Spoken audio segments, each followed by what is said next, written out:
Welcome to the Back in Time podcast with Kyle and JD, where every week we jump into our DeLorean, cruise to 88 miles per hour, and travel back in time to review our favorite films. Every week we talk about current cinema, the latest trailers, and we pick a new favorite film every single episode.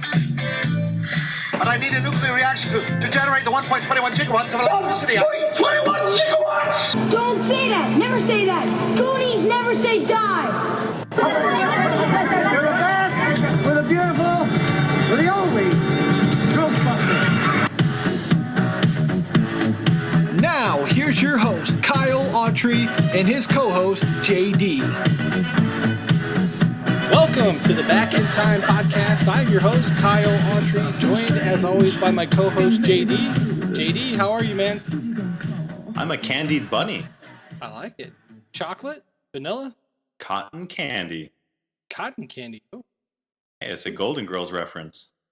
I like that. I'm also, it's that time of the year where we have like county fairs going on. So this is the time where you eat a lot of cotton candy. But hey, speaking of cotton candy, and this doesn't relate at all, you guys are listening to the 1992 horror film teaser trailer for Candyman. And we're looking forward to getting the all things Candyman. I want to take a quick second to thank our sponsor, Bunny17 Media, who helps bring you this podcast every week completely free. Go over to their site, Bunny17 Media, use promo code BACKINTIME at checkout and save 15%. While you're at it, make sure you leave us a 5-star review on our Google Play or iTunes account. You can also rate and review to us on YouTube or leave comments on our videos. This is the best way to help support the show and to help us continue to grow. JD, enough of the plugs. Let's talk first memories of Candyman. When was the first time you remember seeing this film? Oh boy, I saw this movie as a boy. 92. So somewhere between ages 7 and 9. I caught this on HBO or USA All Night, Up All Night. I watched this at a very early age, and being that I was living in Chicago at the time, it was a very frightening film for me. I was very familiar with what Cabrini Green was and the capabilities of the people inside, and this tormented me for a while. Yeah, I'm sure we're going to talk a lot more about Cabrini Green on the full episode, and I even have a funny story about my one experience there, but we'll save that for the full episode. And, this is actually my first memory of Candyman right now, because I have not actually ever seen the movie. So this will be my first viewing, as well as the sequel, which we're going to be doing over on the Black Cat Shadow podcast, and that'll come out the same week that this one drops, or the week after. So we'll tweet everything out on our social media as always and spread the word. But yeah, this is my first viewing, and I've just got finished watching it, and I have to say I did enjoy the film. I think it's pretty good. And I think you had asked me that on the previous episode where we teased it with Independence Day, and you said, you think I'll like this show or this movie? And I did. It was right up my alley. So good call, man. So let's go ahead and fire up the trailer. That's why we're here, to discuss and break down this original trailer for Candyman. If you're by a computer or have access to it, go ahead and get onto YouTube right now. Type in Candyman official trailer, and you're going to be looking for the trailer titled Candyman Movie by Scary.com. It has 67,000 views. I will give a 3, 2, 1 click countdown, and we will watch it together. JD, are you ready? Ready like the cotton candy in my boxer drawers. Here we go. That's so gross. 3, 2, 1, click.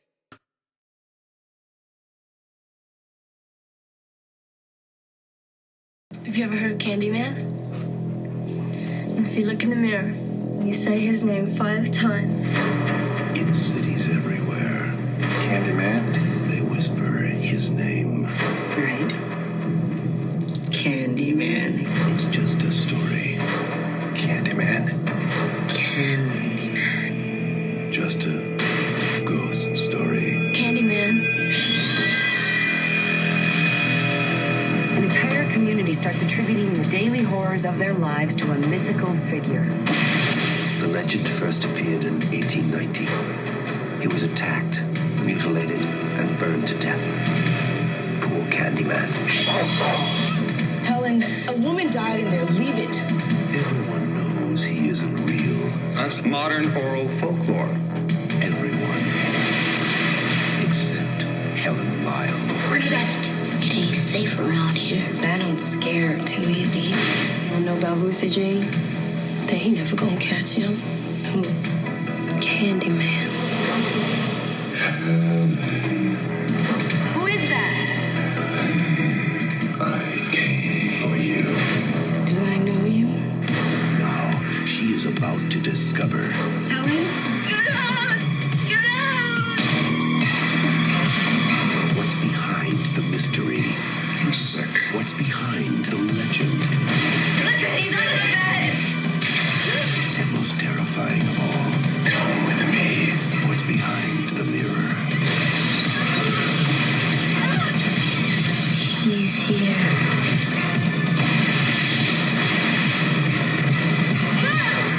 Candyman, you don't have to believe. Just beware. Okay, JD, start us off. What'd you think about the trailer? Holy moly, I have not seen that trailer. It's been many a decade since I've actually seen that. And Candyman is a movie that I hold in high regard. And based on the trailer, I'm super excited to rewatch it. And apparently, a knockoff of Gillian Anderson, whatever her name is. Like, Yeah. is that not Scully from X-Files? Like, let's just lay that out. Yeah, that's a good comparison. I have to say, not to deviate from your point, this trailer really surprised me. This was much better than what I would have thought it was going to be. I thought it did a good job of teasing everything. It doesn't give away too much. We talked about that on the last episode. How somebody had said 90s trailers give away too much. This doesn't give away anything to me. In fact, the whole time I'm thinking, man, I really want to see this Candyman guy and what he looks like. Yeah, this trailer does a great job of just building the suspense and narrowing the story to its like most critical elements. And I know I always comment on this part, but I really like the voiceover guy because I think he does a good job of really building the tension throughout the trailer with just his like voice inflection. And I think that really adds something to a trailer like this. Totally agree. Right. And I think that could definitely work in today's trailers as well for like horror films or thrillers, but they don't use that at all anymore. It's all now just music. I don't know. That's part of why I don't like the new trailers as much. But yeah, I say overall, big thumbs up on the trailer. I'm definitely looking forward to watching it now. So let's dive into some box office numbers. Candyman debuted at the box office on October 16th, 1992. The film was distributed by TriStar with a runtime of 99 minutes and a production budget of $6 million. Candyman opened number 4 at the box office in week 1, bringing in $5.4 million. In week 2, they moved up to the number 3 spot, bringing in another $4.2 million, and their 10-day total to 11.1, almost doubling the budget. JD, thoughts on the first 10 days? Yeah, it sounds like the whole concept and idea and theory behind Candyman in general played a factor. Like, the more times people whispered Candyman at the water cooler, the more times people were like, yeah, okay, let's do this. That's a good point. So, with that being said, water cooler talk, do you think the schoolyard fact was in play? I don't have a good read on that. Again, I saw this as a child, but not in theaters. I mean, obviously, the first rated R movie I saw in theaters, I was 5 years old, and it wasn't Candyman. But I really feel like this doesn't benefit from the schoolyard effect. Yeah, it doesn't really have much. So they would repeat as the number 3 spot in week 3 and then drop to 7 in 8, and then finally completely dropping out of the top 10. Candyman would gross $25,792,310 domestically with no international numbers. So $26 million on a $6 million budget is always very profitable. I think especially for TriStar at the time, which I think they were real big into marketing and stuff like that other than TV ads. So JD, final thoughts on the numbers? No, I not. It's not that I'm surprised by the numbers, but it makes sense that Candyman came in at a modest budget for production and made their money back. Like, this is a solid movie through and through. And while I don't know that it's going to hold up to modern audiences in the '90s, like, this was kind of a cornerstone movie for the slasher genre. Okay, absolutely, I agree. And I think, how many horror movies have we done now? 5, 6 different horror movies. We have yet to do one that hasn't more than doubled. I even go so far as to saying haven't brought back at least 4 times the budget on their. That's I mean, it's pretty impressive. We don't have that with like every franchise and every genre that we do. No, but that's statistically, horror movies and kids movies, they bring home the bacon. Yeah. That's Well, why there's so many of each. I stand corrected real quick. Episode 3, Monster Squad, huge box office flop, recouped the budget 20 years later. It still made their money, but it was on VHS rental. Forgot about that. Great episode, though. Check it out in the archives. JD, let's do some top 10 movies of the week for August 16th, 1992. I got a feeling there's a couple on here that you're going to really like. Number 1 movie that weekend was Under Siege. Number 2 was The Last of the Mohicans. Number 3, episode 15 from our archives, The Mighty Ducks. Number 4, Candyman. Number 5, Consenting Adults. Number 6, Mr. Baseball. Number 7, Hero. Number 8, Sneakers. Number 9, 1492, Conquest of a Paradise. And number 10, The Public Eye. JD, any standouts for you in the top 10? I would say the top 5 for certain are standouts. Yeah. Under Siege. When's the last time you've seen that? Probably when my dad rented it from Blockbuster in 1992. Do you remember Under Siege 2? I do. Yeah, he actually. I think we own that one on VHS too. I was gonna say, I remember Under Siege 2 more than the first Under Siege, but yeah, I mean, this was a competitive weekend for sure. So glad the Mighty Ducks are showing their beaks, non-sexual beaks, because we don't get Julie the Cat Gaffney until the sequel. Right. Ew. But in Last of the Mohicans that's a movie that I'm always trying to plug in here. Well, Mr. Baseball too. I mean, you got Tom Selleck just rocking that massive 1990s porn stash. Yeah, we really need to find a way to break Tom Selleck into this podcast. I think we just have a Tom Selleck porn stash pull topic.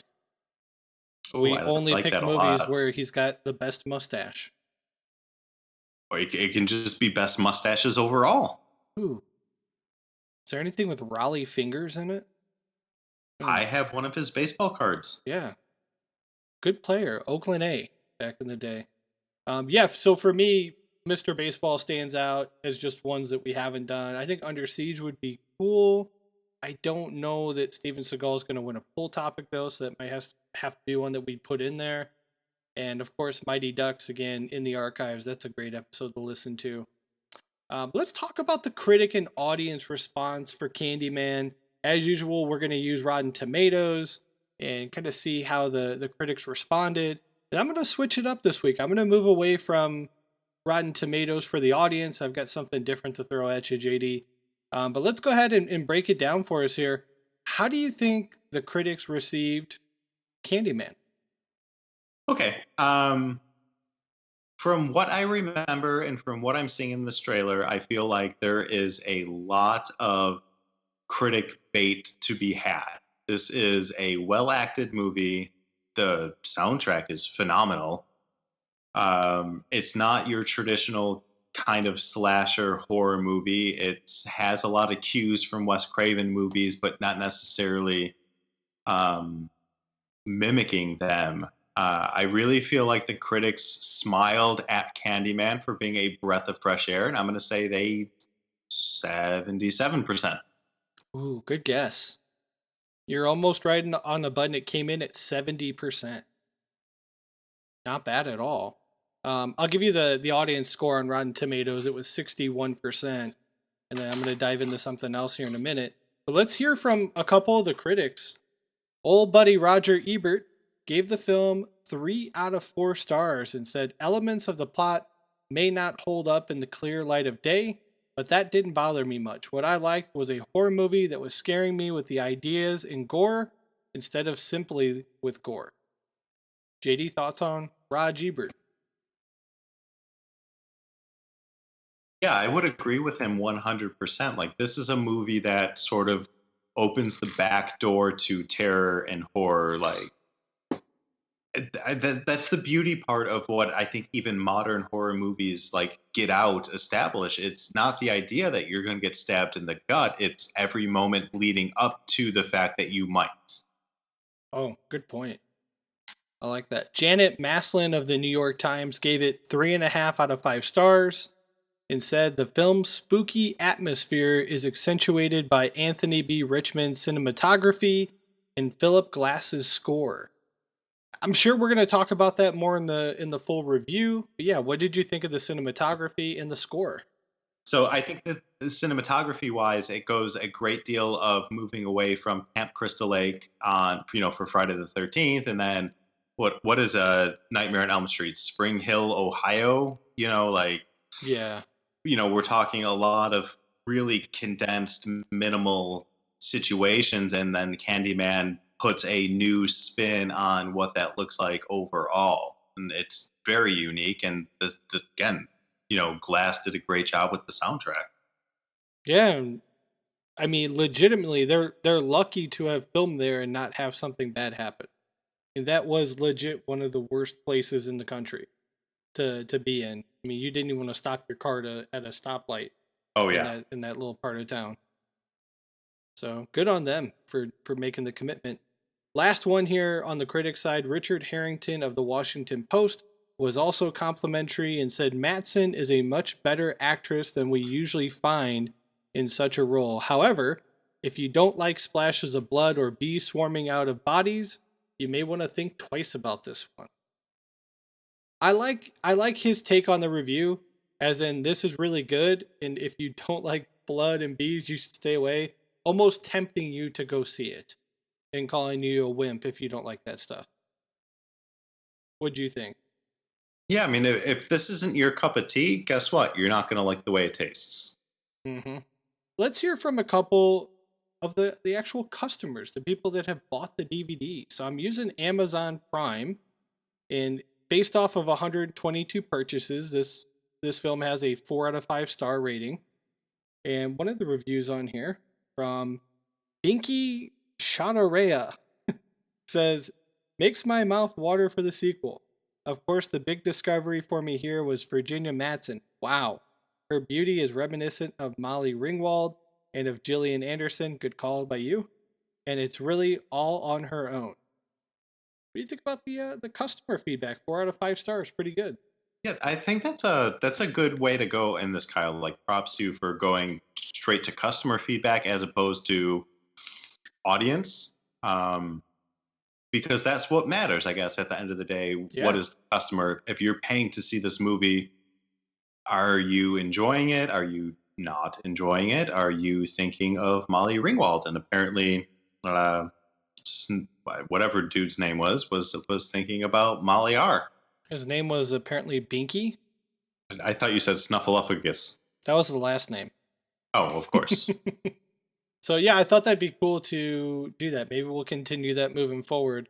But yeah, I mean, when we jump into the full review, what's one thing that you're looking forward to kind of reliving with Candyman since you've watched this before? Well, I will say it's not the time that after watching this movie with my older cousins that they prompted me to go to the bathroom and chant Candyman in the mirror 5 times. And then one jumped out of the shower curtain and punched me in the gut. Not looking forward to that. Wow, that's pretty rough. Yeah, not fans of Polly and Jason. Well, that'll wrap it up for the teaser trailer episode. Make sure, again, you guys subscribe to the podcast on Apple Podcast, Google Play, and YouTube. All full episodes are up there in our archives.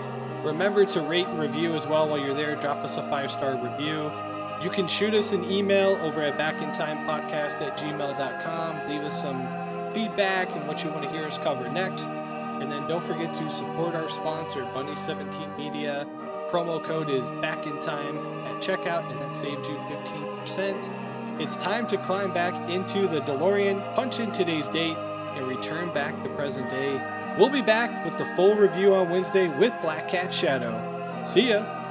Mr. Candyman, yes, bring me a treat. Oh shit, it's Mr. Sam. Damn it.